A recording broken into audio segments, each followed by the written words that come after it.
দাদাবাবু দাদাবাবু, বলছি ওদিকে দেখুন না, একটা বড় গাড়ি করে একজন ম্যাডাম আর একজন বড় সাহেব এসছেন। চলো। হ্যাঁ তাই তো, কারা ওনারা? আমি তো ওনাদেরকে চিনি না। গোপাল, চল তো কি দেখে আসি। আয়, এদিকেই মনে হয়। উফ বাবা, তুমি এটা কোথায় নিয়ে আসলে? চারিদিকে দেখো কত নোংরা পড়ে রয়েছে। আমার একদম ভালো লাগছে না এখানে। মা, তুই জানিস না এখানে আমার খুব কাছের এবং খুব প্রিয় একজন মানুষ থাকেন।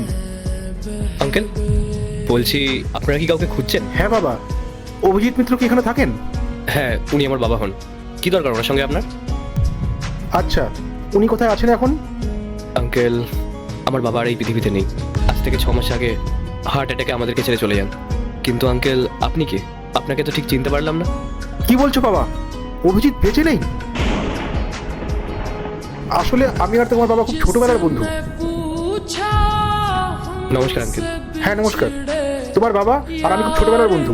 আমরা ছোটবেলা থেকে একসঙ্গে থাকতাম এই গ্রামে। আমরা তারপর বড় হলাম, আমি শহরে চলে গেলাম চাকরির জন্য। তোমার বাবাকে আমি কত করে বললাম শহরে যাওয়ার জন্য, কিন্তু ও এখানেই থেকে গেল। কিন্তু তোমার বাবা বলতেন আমি এখানেই বড় হয়েছি, আমি এখানেই থেকে যাব। তারপর থেকে আমরা দুজন আলাদা হয়ে গেলাম। আসলে বাবা, নেক্সট মান্থে আমার মেয়ের বিয়ে, সেই কারণেই আমি ভাবলাম যে আমার সবচেয়ে পুরনো কাছের বন্ধুটাকে একবার নিমন্ত্রণ করে আসি। তাই এই গ্রামে আসলাম তোমাদের নিমন্ত্রণ করতে। নমস্কার।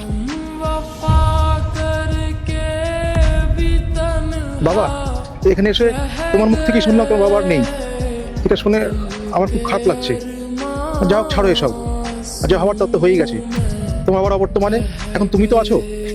হ্যাঁ আঙ্কেল। আচ্ছা আঙ্কেল, চলুন আপনারা আমার বাড়িতে চলুন। না না বাবা, এমনিতে আমার অনেক দেরি হয়ে গেছে, আর তাছাড়া অনেক রিলেটিভের বাড়িতে কার্ড দেওয়া বাকি আছে, সেখানেও যেতে হবে। এই নাও, এটা আমার মেয়ের বিয়ের card.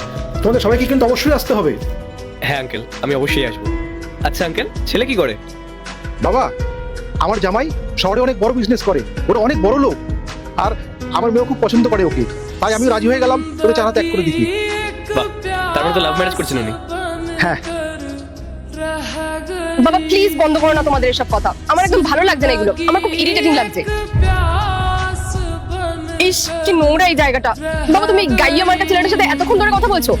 I am feeling so uncomfortable here. Please বাবা, চলো না এখান থেকে। মা, এটা তুই কিভাবে কথা বলছিস? বাবা, আমি একদম ঠিকভাবেই কথা বলছি। এসব মানুষের সাথে না এভাবেই কথা বলতে হয়। আরে বাবা, এরা গ্রামে থাকে, এরা কি করে বুঝবে আমাদের মতো শহরের মানুষের কথা? আর এরা কি করেই বা জানবে আমাদের শহরে কত ধুমধাম করে বিয়ে হয়? আর তুমি চলে এসেছো এদের মতো গাইয়াকে আমার বিয়েতে ইনভাইট করতে।